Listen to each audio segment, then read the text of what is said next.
Les médias, c'est un nouveau pouvoir. C'est le quatrième pouvoir. Si on regarde en sciences politiques, c'est le quatrième pouvoir. Alors, comment se fait-il qu'on va donner plus d'informations ou de présence à un joueur de hockey versus vous quatre? Comment ça se fait que la presse n'est pas ici parce qu'il y a une richesse et une importance sur cette communication-là. Alors, mais demain matin, un joueur de hockey fait une conférence de presse, et là, les journalistes sont là tout en liste. Alors, il y a un gros problème dans la société. Il y a un nouveau pouvoir, comme vous dites. Alors, il faut occuper ce pouvoir-là. Pas occuper en termes de, comme avec des bâtons et tout ça, mais il faut occuper l'espace.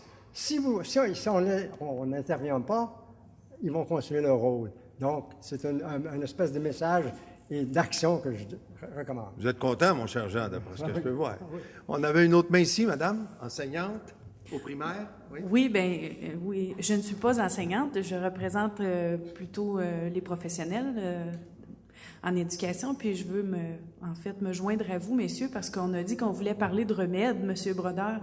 Je veux juste attirer l'attention des autres personnes ici qui ne sont peut-être pas du monde scolaire, primaire et secondaire pour rappeler qu'il y a un service qui se déploie dans toutes les écoles primaires et secondaires qui s'appelle Animation à la vie spirituelle et à l'engagement communautaire. Ces gens-là sont, en tout cas, avec les moyens qu'ils ont, sont à même de prendre le pouls, enfin ceux qui se déploient dans les écoles, évidemment, de prendre le pouls un peu de ce qui se passe au niveau au sujet de ce dont il est question ici. Alors, c'est peut-être un remède que de continuer de faire de la place à ces gens-là dans les écoles parce qu'ils veulent s'associer à de tels projets et sont conscients de cette réalité. Et puis, je ne veux pas me faire tirer de tomates en me faisant un peu la messagère de ça, mais en 2009, il y a eu un programme qui est apparu au niveau scolaire, qui est venu remplacer d'anciens cours d'enseignement religieux qui s'appelle Éthique et culture religieuse. Je dis que je ne veux pas me faire tirer de tomates parce que c'est un programme qui a suscité beaucoup de controverses. Je ne veux pas embarquer dans ça, je veux juste ouvrir la parenthèse que dans le volet réfléchir sur des questions éthiques, il y a là toute une plateforme intéressante pour aller toucher ces sujets-là avec les jeunes et qui propose vraiment des moyens très concrets de questionner des sujets qui touchent à ce qu'on a vu ici. Et puis, voilà. Alors, ce sont peut-être des petits remèdes qui, à petite dose, finissent par apporter un peu d'oxygène. Voilà. Merci. On avait une troisième main ici, j'arrive. Messieurs, je fais parler ces quatre personnes-là et ensuite, vous avez un tour de parole si ça vous convient. Bonjour, Marie-Hélène Soucy du secrétariat à la condition féminine. J'ai un commentaire puis deux questions qui s'adressent à l'ensemble de vous quatre. Mon commentaire, c'est que par rapport à l'éducation physique, puis j'étais une répondante sur le PAG et très active moi-même physiquement avec 3 adolescentes à la maison, des jeunes filles.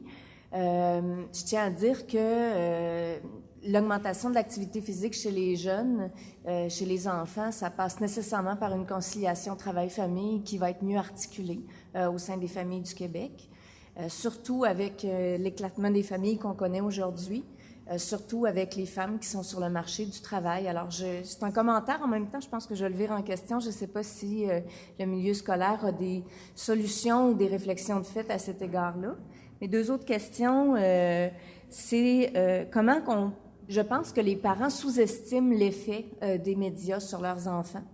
Internet, le temps d'écoute de la télé, les contenus qu'on retrouve, les jeux qui sont de tuer et tout ça, tout ce que les jeunes jouent en série là, ensemble, là. Je connais. C'est ça. Donc, comment on peut mieux informer les parents? Je pense que c'est une des clés. Je ne sais pas si vos associations ont réfléchi à ça, puis je pense que la forme de dépliant est peut-être dépassée, parce qu'un dépliant, il faut que ça soit lu, puis le changement de pratique, il faut qu'il soit soutenu et accompagné. Puis la dernière question, c'est est-ce que vous croyez que les cours d'éducation à la sexualité que compte mettre en œuvre le réseau scolaire en septembre 2012 peut amener certaines solutions, certaines réponses à des problématiques, à des questions qu'on se pose ici aujourd'hui? Merci, chère madame. Et la dernière était ici, voilà, une maman. C'est bien ça? Bon, alors, je vais me présenter. Je m'appelle Danielle Latour. Je suis parent à l'école alternative des 4 saisons à Saint-Hubert. Et pour vous mettre un peu en contexte, avec ma collègue parent à la même école, on a mis en place le défi 10 jours sans écran cette année, avec beaucoup de succès. Et finalement, je vous remercie. Je suis très contente d'être venue ici aujourd'hui parce que j'ai des petites notes, là, parce que je suis pas très habituée. Je suis arrivée ici avec une opinion sur le sujet, puis là, je suis prête à vous livrer quelques idées de parents. Alors, je travaille pas en milieu scolaire, je suis très impliquée, mais c'est vraiment les idées de parents. Alors, pour résumer mon opinion sur le sujet, moi, je pense que, à l'ère où on veut installer des tableaux interactifs dans toutes les classes au Québec, où les ordis sont dans les classes, où les enfants font leurs travaux avec des PowerPoint, bon, on peut pas s'en sortir de tous ces... il y a même des enfants du primaire qui se promènent avec des cellulaires. Alors, mon opinion, c'est qu'au départ, c'est le parent qui doit mettre ses limites, comme vous disiez, M. Paquet, tantôt. Et voilà, c'est eux qui ont besoin de définir les limites, puis leur enseigner aussi à exprimer leur désaccord aux enfants. Si tu vois quelque chose que tu trouves qu'il n'y a pas d'allure, il faut le dire, il faut le dénoncer. Alors, je pense qu'en premier lieu, c'est le parent. Et provoquer des discussions avec son enfant aussi pour y réfléchir. Qu'est-ce que tu en penses de cette publicité-là? Est-ce qu'elle t'affecte? Est-ce que ça te rend agressif? Puis là, j'arrive à l'intervention de M. Lemieux, tantôt, qui m'a fait penser qu'à l'école, nous, on pratique la pédagogie par projet, puis je trouvais que ça ressemblait beaucoup à beaucoup de choses dont vous parliez. Puis là, j'ai eu l'idée on pratique aussi la philosophie pour enfants à l'école, et je sais que ça s'étend de plus en plus dans les écoles. Puis je me disais, que c'est un lieu privilégié pour parler de ces questions-là. Alors, j'ai cette idée-là aussi. Je sais pas s'il y aurait moyen d'accélérer ce programme-là, de le propager à plus grande échelle. Et puis, finalement, pour toucher l'éducation physique, excusez, je reprends mon souffle. C'est ça, on a organisé... la première chose à laquelle j'ai pensé, c'est que je sais que dans plusieurs écoles, les récréations ont été abolies au profit du transport pour favoriser différents... dont le transport scolaire ou des conventions collectives ou je ne sais trop, là. Je trouve ça dommage que les enfants ne sortent plus une demi-heure par jour à l'extérieur, 15 minutes 2 fois. C'est pas compliqué, puis ça fait du bien à tout le monde. Et de promouvoir aussi, cette année à l'école, on fait pour la première fois le défi Pierre Lavoie, puis on est enchantés, ça vient de débuter, puis tout le monde embarque, puis c'est un beau projet aussi, puis simplement par les récréations, on accumule des cubes, puis les enfants aiment ça. Et la dernière chose, c'est ça. Pendant le défi, nous, on a organisé, on a seulement proposé aux familles qui voulaient faire des activités gratuites le soir, en famille, une marche au parc de la Cité, un bain libre à la piscine, une soirée de patinage à l'aréna. On les invitait à se joindre à nous, puis ça créait un effet d'entraînement parce que les enfants voulaient y aller avec leurs amis. Et là, les parents avaient pas le choix d'embarquer et de tasser leurs autres activités pour faire du sport en famille. Alors, c'est ça mes idées. Voilà.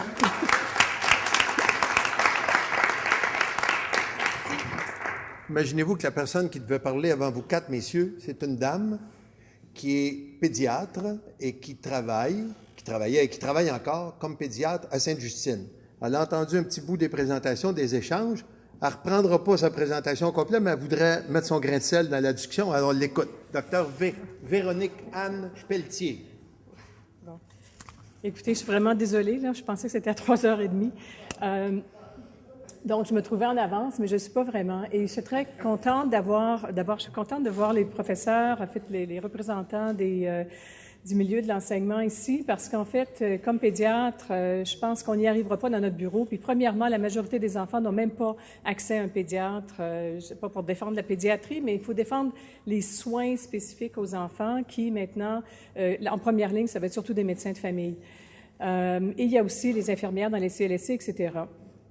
Dans la présentation, ce que j'avais préparé, en fait, c'était et puis aussi avec l'aide de M. Brodeur, que je remercie de m'avoir invité parce qu'il m'a comme obligée à aller lire sur le sujet davantage, mais c'est une préoccupation pour les pédiatres, ceux qui s'occupent des enfants, tout cet aspect des médias. Particulièrement les dimensions du contenu en fonction de l'âge, la qualité et la quantité des expositions. Et puis, nous, ce qu'on pose comme question, quand ça vient dans notre bureau, c'est parce qu'il y a une implication médicale, il y a une conséquence. Et je pense que ce n'est pas nécessaire de revenir sur tout ça. Vous en avez entendu parler dans les 3 derniers jours. Et à la fin de tout ça, c'est sur la Société canadienne de pédiatrie, il y a des documents, mais l'American Academy of Pediatrics a émis des documents qui sont très récents et qui sont très intéressants. Et ça, vous le savez probablement. Ce qui ressort, s'il y a 3 points, pas de télévision, d'ordinateur, console vidéo dans la chambre des enfants, ça c'est clair. C'est pas une bataille gagnée. Bon, ça n'a pas été dit.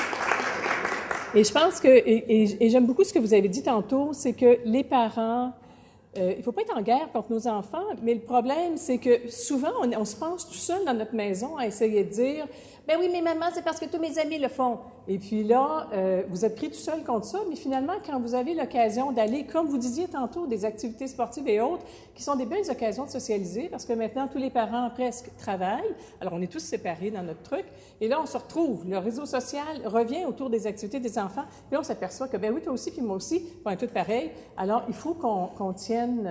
puis les parents, c'est les parents. Alors ça, c'est ce que je me suis fait dire d'ailleurs par un professeur. Vous savez, madame, c'est vous le parent. OK. Et puis le temps consacré 1 à 2 heures par jour, limité. J'ai un petit garçon qui m'a dit une fois dans le bureau, « Oui, mais docteur, qu'est-ce que ça fait si c'est moins que 2 heures? » Bien, j'ai dit, c'est parfait. OK? Puis même, idéalement, pas pendant mais c'est encore là, c'est un autre, c'est pas évident. Puis surtout quand ils sont en train de jouer à distance.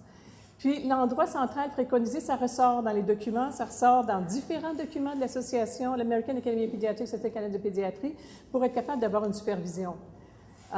Bon, ça, là, évidemment, on ne veut pas que ça soit une gardienne. Et puis, je vais tout simplement vous montrer, puis ça va être sur le site, mais il y a des documents qui sont sortis de l'Academy of Pediatrics. Vous voyez, 2010, 2009, 2007, ils sortent à différents moments, mais c'est une préoccupation. Et ici, il y a un rapport qui, encore là, est sorti de l'impact des médias sociaux, qui est tout nouveau, fraîchement sorti, et qui va être publié dans notre revue. Et bon, là, on a parlé des sextos, pas des sextos, mais des médias sociaux et toutes les choses. Là, je pense que les écoles sont très aidantes pour les parents et surtout pour nous assister parce qu'il y a besoin d'éducation. Donc, les conclusions, il y a des parents qui ne sont pas confortables avec tout ça, ils ont besoin d'aide. Et puis, ce qui est important, c'est l'American Academy of Pediatrics encourage tous les pédiatres à l'éducation continue. Donc, nous aussi, on est pris avec ça. Puis, on est pris avec les conséquences, puis de faire les liens. Parce que ce n'est pas toujours évident. Des fois, il faut attendre que les publications sortent pour savoir ce qui se passe. Parler aux enfants à propos de l'usage des médias, ça, on en a parlé. Et puis, c'est cette diapo sur laquelle je vais attirer votre attention et qui relève exactement ce que Madame vient de dire. L'importance de jouer avec nos enfants, l'importance de maintenir le lien parent-enfant. Puis quand ils sont rendus ados, là, ils veulent prendre leur autonomie, mais il faut toujours être dans le portrait. On ne s'en sort pas. Je parle à mes collègues qui sont spécialisés en médecine d'adolescence. Il faut que vous soyez là. Et tous les gens dans le milieu de l'éducation le savent. La première année du secondaire, ça passe ou ça casse. Alors, la première année du secondaire, il faut être là. Il faut les accompagner. Et puis, c'est là qu'ils commencent à vouloir prendre leur liberté et que nous, finalement, on se sent comme parents, des fois, un peu dépourvus. Je fais partie de ce nouveau club de parents qui ont connu l'entrée au secondaire et heureusement que j'avais des collègues infirmières et médecins qui m'ont bien averti, mis en garde, et dit « OK, on va voir là, quand il y a quelque chose, puis on va être à l'affût ». Et donc, en résumé, l'éducation, les écrans et l'importance du lien parent-enfant, c'est les 3 gros points. OK? Et puis, ça, c'est ne pas oublier. Et heureusement encore là qu'on a les gens de l'éducation pour nous aider, c'est que les parents, ils ne sont pas en format unique. Alors, moi, j'ai trouvé ce livre-là, qui est de Claude Ponty.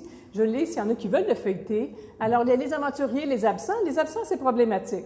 Ensuite, il y a la seule puis l'unique aussi. Alors, eux autres, ils en ont d'autres défis. Et puis, bien, il y a les très géants, puis il y a les composés. Et puis, bien, les parents d'aujourd'hui, on est tous à la course. Alors, merci.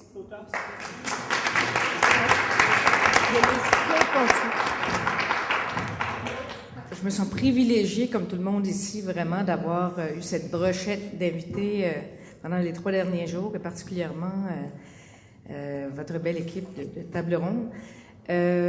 Moi, en fait, je suis conseillère en communication au gouvernement du Québec.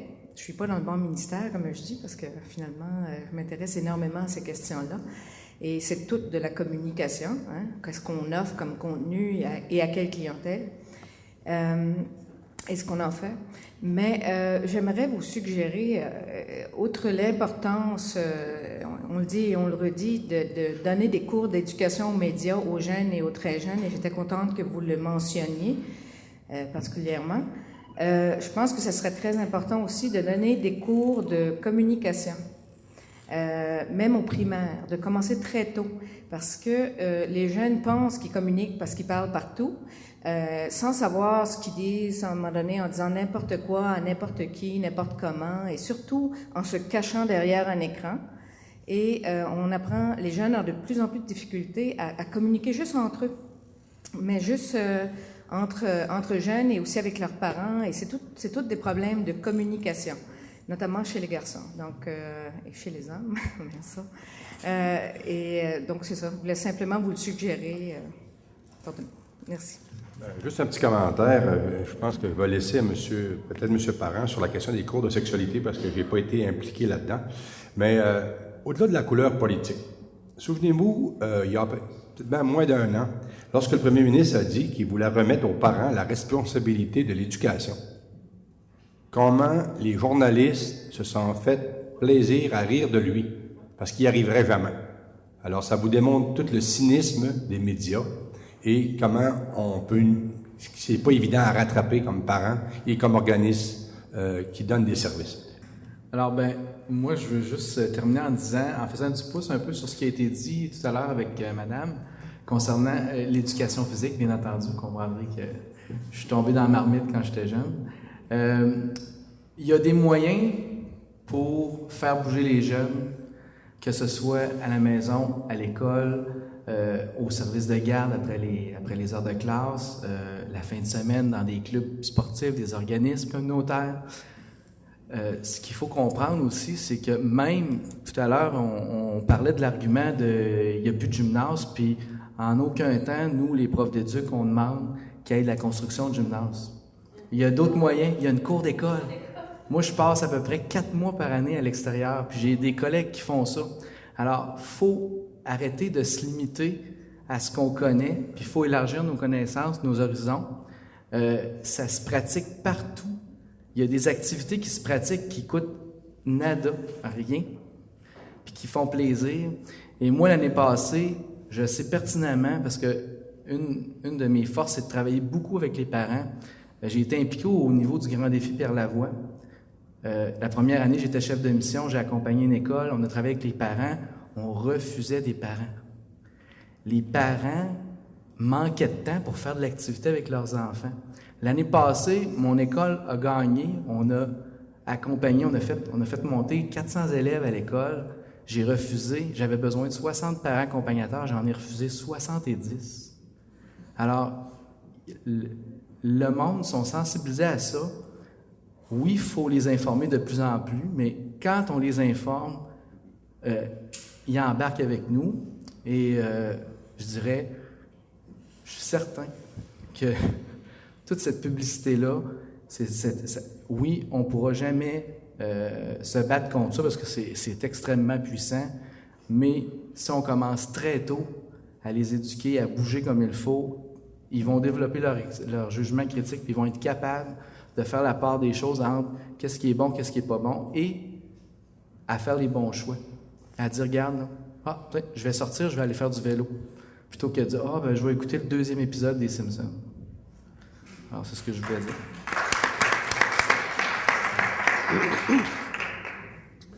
Je pourrais dire bis à Michel, mais les cours de sexualité, là, la question qui a été posée, ça va être très bon.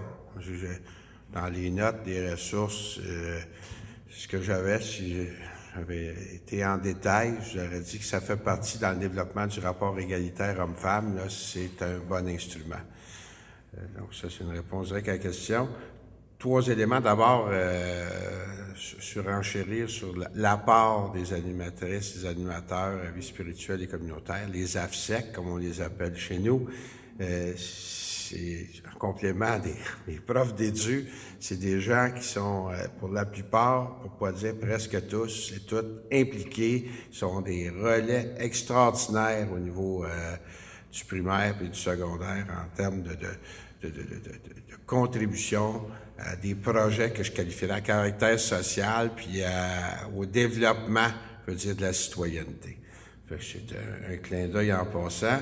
Je fais le lien entre le docteur Pelletier, la question sur conciliation famille-travail, puis Puis, je suis content d'entendre Michel, là, par rapport à ce qu'il mentionne. Il vient tuer un ou deux préjugés, puis j'étais d'accord avec la maman, on va l'appeler comme ça, dans le sens où, puis je m'étais mis une note, le rapport entre les enfants et les parents. Dans notre société, dans le monde fou dans lequel on est, souvent, effectivement, la télévision, l'ordinateur devient des gardiens d'enfants. C'est comme la conciliation famille-travail, la lourdeur du travail. Il y a des gens, qu'on le veuille ou pas, là, il y a des situations très difficiles. Il y a des personnes qui sont obligées de faire plusieurs heures d'une semaine pour arriver à nourrir la famille. Ça fait qu'à un moment donné, quand tu rentres à la maison, premier réflexe, d'abord, déjà dans malbouffe, je veux dire, on achète dans l'enveloppé, le micro-ondes, installe devant la télévision, à peu près tout ce qu'il faut pas faire. Fait que, donc, il y a un gros travail qui est pour établir ce lien-là. Moi, je le dis souvent, c'est la compétence parentale, c'est important. Puis, pas pour leur tirer des roches aux parents qui ont de la difficulté. Il y a des milieux où c'est pas facile. Donc, pouvoir les accompagner aux endroits où d'où dans certaines stratégies, on a développé des agents de liaison des écoles avec la famille. Il y a l'animation passe-partout. Donc, je suis convaincu que si on veut que nos enfants évoluent, il faut qu'il y ait un bon rapport parental. Je veux dire, à un moment donné, faire réaliser que l'idée plutôt d'être devant la télé, tout le monde, ensemble, à soir, parce que Michel disait tantôt, on s'en va en famille, on va nager. Fait que c'est le rapport, puis c'est pas juste physique, là. C'est en même temps, je veux dire, je pense que là, je vais laisser la pédiatre en parler, mais sur le lien psychologique, sur le développement de la personne. Fait que et la conciliation famille-travail, ben on en parle beaucoup, mais c'est pas toujours au rendez-vous. Ça fait que c'est un défi de société. Et êtes-vous une admiratrice de Jacques Salomé, par hasard? Oui. Non, mais c'est parce que Salomé va dans ce sens-là. Puis moi, je crois, effectivement, il faut savoir communiquer. C'est pas juste d'introduire comment, c'est une bonne ou une mauvaise communication. C'est beau l'esprit critique, mais ça va avec ce que M. Lemieux, qui n'est plus là maintenant, disait. Il faut être capable de s'exprimer. Il faut renouer avec l'art de discuter. Ça fait qu'il faut apprendre à parler. Je vais juste revenir sur, c'est vous qui avez parlé du cours d'éthique culture religieuse. Nous, quand ce cours-là a été amené, durant 2 ans, on a été consultés, les comités de parents, la Fédération des comités de parents. Il y a eu une grande consultation. Nous, on était en accord avec ce cours-là, on l'est toujours, ça n'a pas changé. Je pense qu'on a mis beaucoup d'accent sur le volet religion du cours, qui est un volet culture religieuse, parce qu'on n'est plus un Québec catholique mur à mur. Il faut que nos jeunes apprennent que quelqu'un qui est de religion musulmane, ça expose pas sur le coin des rues. Ils n'ont pas toutes des bombes cachées sur eux. Il faut apprendre à vivre ensemble, je pense que c'est important. Mais le volet éthique du cours, on n'en a pas entendu parler. Puis ça, c'est un volet qui est primordial, selon moi. Pour ce qui est des cours d'éducation à la sexualité, nous aussi, on s'est prononcé quand ça a été aboli. Puis en fait, ça n'a pas été aboli officiellement. C'est qu'on donne la responsabilité à l'ensemble du corps enseignant de faire de l'éducation sexuelle. Donc, en mathématiques, on va compter les spermatozoïdes, puis sans qu'on ait des spécialistes ou, en tout cas, des gens attitrés à le faire. C'est laissé libre aux gens de le faire. Et ça aussi, ça a un effet pervers. L'augmentation des maladies, les ITSS, qu'on appelle, chez les jeunes, depuis l'abolition de ce cours-là, c'est quand même quelque chose qui est vérifiable. C'est pour ça que nous, on a continué à faire des démarches auprès de la ministre. On n'envoie pas nécessairement des lettres d'un média, puis on ne sortira pas à la télévision pour faire ça, mais on a quand même fait des démarches depuis quelques années. On sait que ça va être remis à l'agenda, là, les cours d'éducation sexuelle. Je pense que c'est une excellente chose. Oui, il y a des parents qui peuvent le faire. Par contre, il y a des parents qui ont plus de difficultés. Je pense que c'est important dans notre société que ça se fasse. Il y a quelqu'un qui a mentionné l'importance d'informer les parents. Nous, à la Fédération, c'est une de nos missions. On organise d'ailleurs, puis M. Brodeur est là depuis quelques années, cette année, c'est le 3-4 juin, notre congrès annuel où on a 600 parents qu'on invite à venir s'informer. On a des colloques régionaux. Moi, ça fait une quinzaine d'années que je suis impliqué. Dans la région Laval-Laurentides-Lanaudière, ça va être notre 29e, je pense, l'an prochain, où à chaque année, on renseigne des parents. Les comités de parents invitent des conférenciers. Je parlais de « Vous n'êtes pas seul » tantôt. Ça fait partie de notre rôle. Puis des parents qui s'impliquent, ça fait en sorte, puis moi je le sais parce que j'ai 2 filles, ma plus jeune s'en va au cégep l'an prochain. Ils vous le disent pas tout le temps, puis ça, je parle à madame ici, ils vous le diront pas tout le temps qu'ils trouvent ça important. Mais j'en ai une qui sort du cégep, là, avec son DEC, sa technique.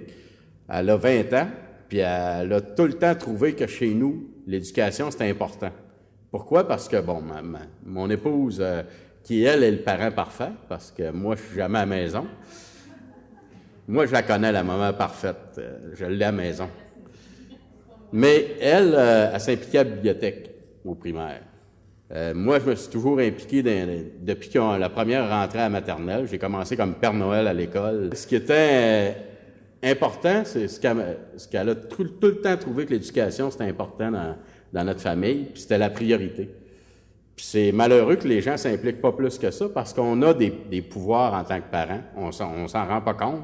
Moi, j'ai un travail que j'adore. Si j'avais, puis j'adore le soccer aussi, je me suis occupé de soccer, je pourrais m'en occuper à l'année, mais j'avais priorisé l'éducation. Puis à chaque année que je me suis impliqué, j'ai réussi à changer des choses. Fait que c'est pas vrai qu'on n'a pas de pouvoir, on révolutionne pas le système, mais on l'améliore. Il y a 2400 écoles publiques au Québec.